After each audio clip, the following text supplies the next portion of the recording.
3000 বছরেরও বেশি সময় ধরে একজন মানুষের দেহ পচে যায়নি। সে ছিল এক সময়ের সবচেয়ে ক্ষমতাধর শাসক, যার একটি ইশারায় হাজার হাজার মানুষ নির্মাণ করত পিরামিডের মতো স্থাপনা, যে নিজেকে বলতো দেবতা। আজ সে শুয়ে আছে কায়রোর এক জাদুঘরে, কাচের বাক্সের ভেতর, প্রতিদিন হাজারো পর্যটকের কৌতূহলী চোখের সামনে। প্রশ্ন একটাই, এই মমি কি সেই ফেরাউন যার কথা পবিত্র কুরআনে বলা হয়েছে? যে ফেরাউন নবী মুসা আলাইহিসসালামের মুখোমুখি দাঁড়িয়েছিল আর যাকে আল্লাহ লোহিত সাগরে ডুবিয়ে মেরেছিল? আজকের এই ডকুমেন্টারিতে আমরা মিলিয়ে দেখব ইতিহাস, প্রত্নতত্ত্ব, বিজ্ঞান আর কুরআনের বাণী। কিন্তু সতর্ক করে দিচ্ছি এখনই, এই প্রশ্নের কোনো সহজ নিশ্চিত উত্তর নেই। যা আছে তা হল প্রমাণ, অনুমান আর কিছু গভীর রহস্য। চলুন শুরু করা যাক 3000 বছর আগের সেই গল্প থেকে। কুরআনে ফিরআউন শব্দটি এসেছে 74 বারেরও বেশি, কিন্তু আশ্চর্যের বিষয়, কুরআন কখনোই এই ফিরআউনের ব্যক্তিগত নাম উল্লেখ করেনি। শুধু বলা হয়েছে ফিরআউন, যা আসলে মিশরীয় রাজাদের একটি উপাধি, ঠিক যেমন সম্রাট বা রাজা শব্দটি ব্যবহার করা হয়। কেন নাম উল্লেখ করা হয়নি? বহু আলেমের মতে এর পেছনে একটি গভীর কারণ থাকতে পারে। কুরআন কোনো ইতিহাসের বই নয়, এটি একটি নীতিশিক্ষার গ্রন্থ। এখানে গুরুত্বপূর্ণ ছিল তার চরিত্র, তার অহংকার, তার পরিণতি, নাম নয়। ফলে যুগে যুগে প্রতিটি অত্যাচারী শাসকের জন্য এই গল্প একটি চিরন্তন সতর্কবার্তা হয়ে থাকে। কুরআনে বলা হয়েছে এই ফেরাউন নিজেকে সর্বোচ্চ প্রভু বলে দাবি করেছিল, বনি ইসরায়েলের ওপর নিপীড়ন চালিয়েছিল এবং শেষ পর্যন্ত নবী মুসা আলাইহিসসালামকে ধাওয়া করতে গিয়ে সমুদ্রে ডুবে মারা যায়। কিন্তু এখন প্রশ্ন হল, ইতিহাসে, বাস্তবের মিশরে এই ঘটনা কোন সময়ে ঘটেছিল? আর কোন ফেরাউন ছিল সেই শাসক? এই প্রশ্নের উত্তর খুঁজতে আমাদের যেতে হবে মিশরের বালির নিচে চাপা পড়া এক রাজকীয় গোপন কক্ষে। 1881 সাল। লুক্সেরের কাছে ডের এলবাহারি এলাকায় স্থানীয়দের মধ্যে গুজব ছড়াচ্ছিল তারা প্রাচীন সোনার জিনিসপত্র বিক্রি করছে, যা বাজারে হঠাৎ দেখা যাচ্ছে। মিশরীয় প্রত্নতত্ত্ব বিভাগ বিষয়টি নিয়ে তদন্তে নামে। তদন্তের সূত্র ধরে খোঁজ মেলে এক অবিশ্বাস্য গোপন কক্ষের, যাকে পরে নামকরণ করা হয় DB320। এই একটি চেম্বারের ভেতর পাওয়া যায় প্রায় 50টিরও বেশি রাজকীয় মমি, যাদের মধ্যে ছিল প্রাচীন মিশরের সবচেয়ে ক্ষমতাধর ফারাওরা, সেতি প্রথম, তৃতীয় থুতমোস এবং দ্বিতীয় রামেসিস। এই সব মমি পরে সংরক্ষণ করে আনা হয় কায়রো জাদুঘরে। বর্তমানে দ্বিতীয় রামেসিস, প্রথম সেতি, মেরেনেপথা সহ অধিকাংশ রাজকীয় মমি স্থানান্তরিত হয়েছে কায়রোর নতুন জাতীয় সভ্যতা জাদুঘরে, যেখানে 2021 সালে এক জমকালো অনুষ্ঠানের মাধ্যমে, যাকে গণমাধ্যম নাম দিয়েছিল ফারাওদের স্বর্ণালী শোভাযাত্রা, এই মমিগুলো তাদের নতুন ঠিকানায় স্থানান্তরিত হয়। এখন এই বিশাল তালিকা থেকে 2 জন ফেরাউনের নাম বারবার উঠে আসে গবেষকদের আলোচনায়: দ্বিতীয় রামেসিস এবং তার পুত্র মেরেনেপথা। কেন এই 2 জন? চলুন দেখি। দ্বিতীয় রামেসিসকে বলা হয় রামেসিস দ্য গ্রেট। সে মিশর শাসন করেছিলেন প্রায় 66 বছর, প্রাচীন মিশরের ইতিহাসে সবচেয়ে দীর্ঘ ও সবচেয়ে জাঁকজমকপূর্ণ শাসন আমলগুলোর একটি।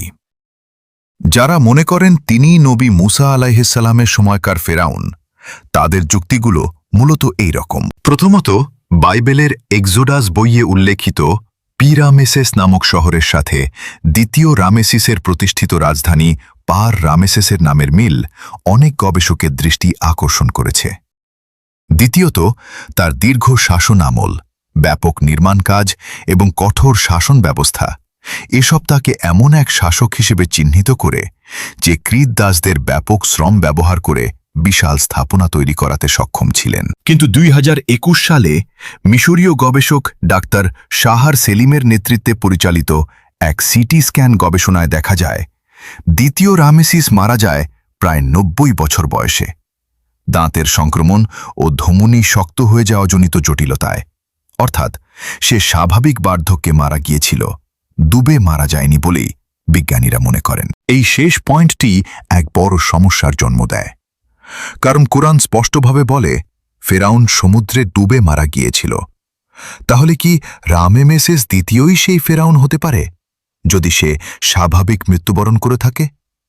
এখানেই দ্বিতীয় একটি তত্ত্ব সামনে আসে। দ্বিতীয় রামেসিসের ১৩তম পুত্র মেরনেপ্তা বাবার মৃত্যুর পর সিংহাসনে বসে প্রায় বৃদ্ধ বয়সে। তার নাম গুরুত্বপূর্ণ হয়ে ওঠে একটি বিশেষ প্রত্নবস্তুর কারণে, মেরনেপ্তা স্টেল। খ্রিস্টপূর্ব আনুমানিক ১২০৮ সালের একটি পাথরের ফলক, যেখানে ইসরায়েল নামক একটি জনগোষ্ঠীর কথা উল্লেখ আছে, যা কোনানে ইতিমধ্যেই বসবাস করছিল। এই তথ্যটি অনেক গবেষকের কাছে গুরুত্বপূর্ণ একটি ইঙ্গিত, কারণ যদি বাইবেলীয় বর্ণনা অনুযায়ী এক্সোডাসের ঘটনা মেরনেপ্তাহর শাসনামলের আগেই ঘটে থাকে, তাহলে হয়তো রামেসেস দ্বিতীয় ছিল সেই নিপীড়নকারী ফেরাউন, আর মেরনেপ্তাহ ছিল সেই ফেরাউন যার আমলে বনি ইসরায়েল মিশর ত্যাগ করেছিল। তবে এই তত্ত্বেও ফাঁক রয়েছে। মেরনেপ্তাহার মমি পরীক্ষা করেও ডুবে মারা যাওয়ার সরাসরি প্রমাণ পাওয়া যায়নি। যদিও বলে রাখা জরুরি, ডুবে মারা যাওয়ার প্রমাণ ১০০০ বছর পুরনো মমিতে খুঁজে পাওয়া বিজ্ঞানের দৃষ্টিতে এমনিতেও অত্যন্ত কঠিন একটি কাজ। তাহলে সত্যিটা কি?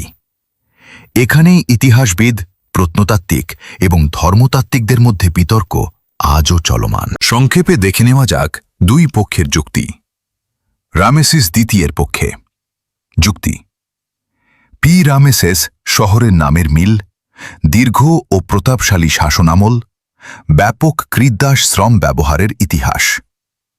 রামেসিস দ্বিতীয়ের বিপক্ষে যুক্তি: সিটি স্ক্যানে স্বাভাবিক বার্ধক্যজনিত মৃত্যুর প্রমাণ, ডুবে মারা যাওয়ার কোনো সরাসরি চিহ্ন নেই।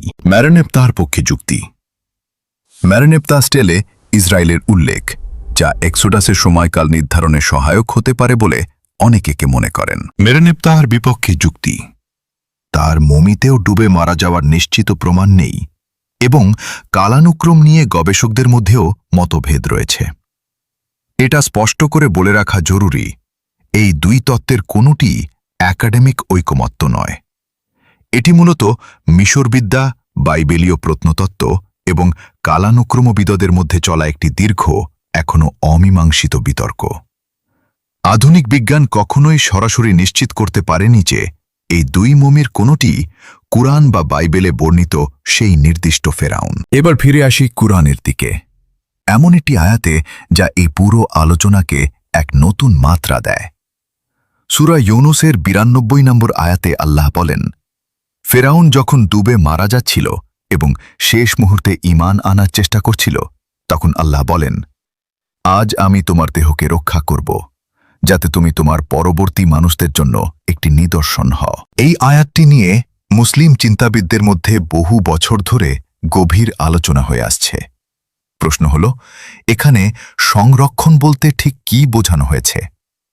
তফসির ইবনে কাসিরে উল্লেখ আছে যে এই আয়াতের একটি ব্যাখ্যা হল, ফেরাউনের দেহ সমুদ্র থেকে তীরে ভেসে উঠেছিল, যাতে তার জাতি নিজ চোখে দেখতে পায় যে তাদের দেবতারূপে পূজিত শাসকও একজন সাধারণ মরণশীল মানুষ মাত্র, এবং তার মৃত্যু হয়েছে অত্যন্ত লাঞ্ছনাজনকভাবে। তফসিরে তাবারিতেও একই রকম একটি ব্যাখ্যা পাওয়া যায়। এখানে মূল বার্তা ছিল, দেহটি তার সমসাময়িক মানুষদের জন্য একটি চাক্ষুষ সতর্ক বার্তা হিসেবে কাজ করেছিল তাদের চোখের সামনে। তফসিরে আসাদির ব্যাখ্যায় জোর দেওয়া হয়েছে নিদর্শন শব্দের ওপর, অর্থাৎ মূল বিষয়টি ছিল শিক্ষণীয় দৃষ্টান্ত হিসেবে ব্যবহার হওয়া, যাতে ভবিষ্যতের মানুষ এই ঘটনা থেকে শিক্ষা নিতে পারে যে অহংকার ও অত্যাচারের পরিণতি কি হতে পারে।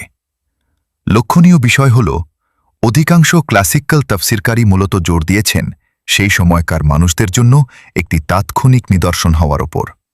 দেহ ভেসে ওঠা, জাতির কাছে সেই দৃশ্য প্রকাশ পাওয়া। নিদর্শন মানে এখানে মূলত নৈতিক ও আধ্যাত্মিক শিক্ষা। দেহ সংরক্ষণের কোনো দীর্ঘমেয়াদী বৈজ্ঞানিক প্রক্রিয়ার কথা তারা সরাসরি বলেননি। তবে আধুনিক যুগে, বিশেষ করে বিংশ শতাব্দীতে, যখন মিশরীয় রাজকীয় মমিগুলো আবিষ্কৃত ও প্রদর্শিত হতে শুরু করে, তখন অনেক মুসলিম চিন্তাবিদ ও বক্তা এই আয়াতটিকে নতুন দৃষ্টিকোণ থেকে দেখতে শুরু করেন।